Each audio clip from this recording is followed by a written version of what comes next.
Civilians built what were known as Anderson shelters. They were made from corrugated iron sheets bolted together and buried halfway into the ground in your back garden. Cool. How's it going, guys? Welcome back to the channel. We're going to be checking out the Blitz from 1940 to 1941. The original channel is Simple History. Go check it out. The links to the original video will definitely be in that description section down below. So hit like and subscribe, hit that notification bell, and do all that super awesome, cool, fun stuff while you're down there. And I don't know a lot about the Blitz besides it's during World War II. Germany's bombing London. They call it the London Blitz, or here it's just called the Blitz. And I guess, 1940, 1941. That's pretty much all I actually know. So we're gonna learn about the Blitz. Simple history right now. Let's do it. The Blitz. 7th of September 1940 to 11th of May 1941. Okay. World War II. Adolf Hitler and Hermann Göring's plans to destroy the RAF so that Britain could be invaded was failing. So on the 7th of September 1940, Germany started bombing civilian targets in an attempt to get Britain to surrender into submission.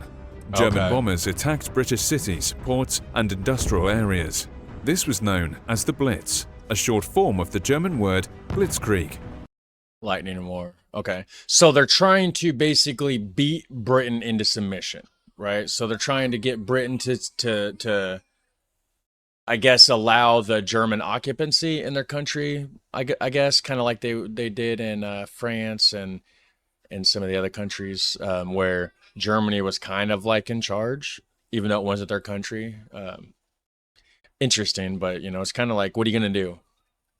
You say no, and you're in a war with them, too, and you're going to lose people. They're going to shoot you, possibly. So, I don't know. I guess, I wasn't there, but sometimes it's easier to say, yeah, sure. Other times it's like, screw you guys, we're going to resist. Meaning lightning war. London was the main target of the bombing raids, but Birmingham, Southampton, Sheffield, Manchester, Liverpool, Hull, and Glasgow were also targeted. Okay, so basically just the big cities, which of course London's the biggest. I believe Manchester's the second biggest. One devastating attack on Coventry on the 14th of November 1940 saw 500 German bombers dropping 500 tons of high explosives and nearly 900 incendiary bombs on the city in 10 hours of relentless bombardment. Jeez. So what would you do during an air raid? If an approaching attack was coming, you would be warned by loud sirens. You would stop what you were doing and run for shelter. It's like, what would you do?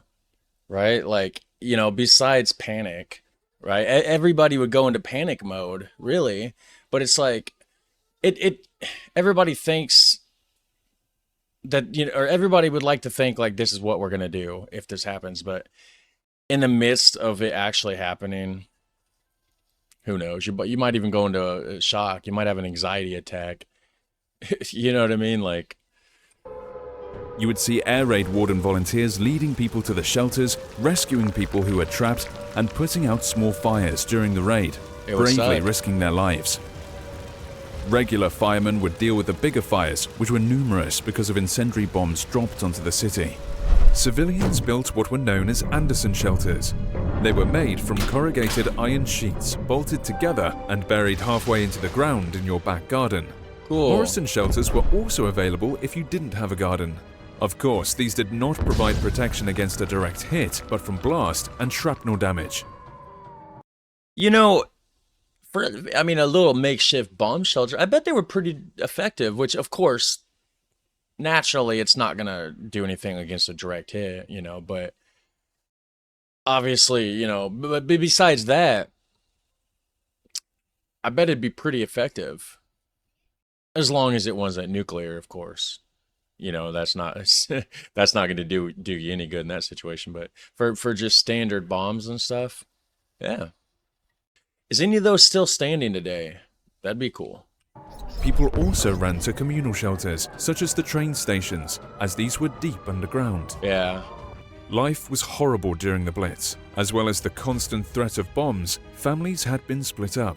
as children were evacuated to the countryside. Rationing was ongoing because of the shortages caused by German U-boats that were destroying merchant ships in the Atlantic trying to import food to Britain.